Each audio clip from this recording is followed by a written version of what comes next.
Have you ever thought about Fibonacci numbers? Of course not. Well, the guy who invented this was Leonardo Bacallo, some mathematician, but we really don't care about him right now. For example, let's say we're given 0 and 1. Fibonacci numbers is a sequence of numbers that is found by adding up the two numbers before it. The next number would be 0 plus 1, which is 1, and then the next would be 1 plus 1, which is 2, and so on.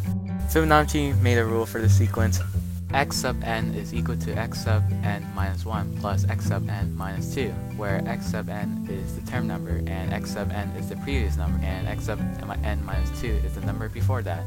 In fact, the sequence below 0 also has the same numbers as the sequence above 0, except they have alternating signs. If you don't remember Pascal's triangle, then you might want to ask one of your math geeks what it is, because it also has a Fibonacci sequence as well. If you're just too lazy to ask, it is basically ones on the sides and adding up the surrounding numbers above. You can find the sequence by looking at the sums of the diagonals. This sequence can go on and on forever until we end up like Fibonacci himself, an addition addict. In the golden rectangle, there exists a Fibonacci sequence determined by the side lengths, 1 by 1, 2 by 2, 3 by 3, 5 by 5, and so on. You get a nice looking spiral.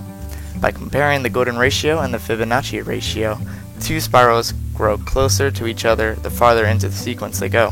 Graphically, the Fibonacci ratio can be shown as it gets closer to the golden ratio, which is 1.618. You can calculate this by dividing the term by the previous term. The original problem that Fibonacci investigated in the year 1202 was about how fast rabbits could breed in ideal circumstances. Suppose a newly born pair of rabbits, one male and one female, are put in the field. Rabbits are able to mate at the age of 1 month, so that at the end of the second month a female can produce another pair of rabbits. Suppose that our rabbits never die, and that the females always produce one new pair, one male and one female, every month from the second month on. At the end of the first month, they mate, but there's still only one pair. At the end of the second month, the female produces a new pair, so that there are 2 pairs of rabbits in the field. At the end of the third month, the original female produces a second pair, making 3 pairs in all in the field. At the end of the fourth month, the original female has produced yet another pair, and the female born 2 months ago produces her first pair, making 5 pairs. The Fibonacci sequence is also present in nature. Just look at your hand. You have 2 hands, 5 fingers, and 3 parts separating each finger. Is this a coincidence or not? Even flowers have a Fibonacci spiral. Take a look at these beautiful flowers.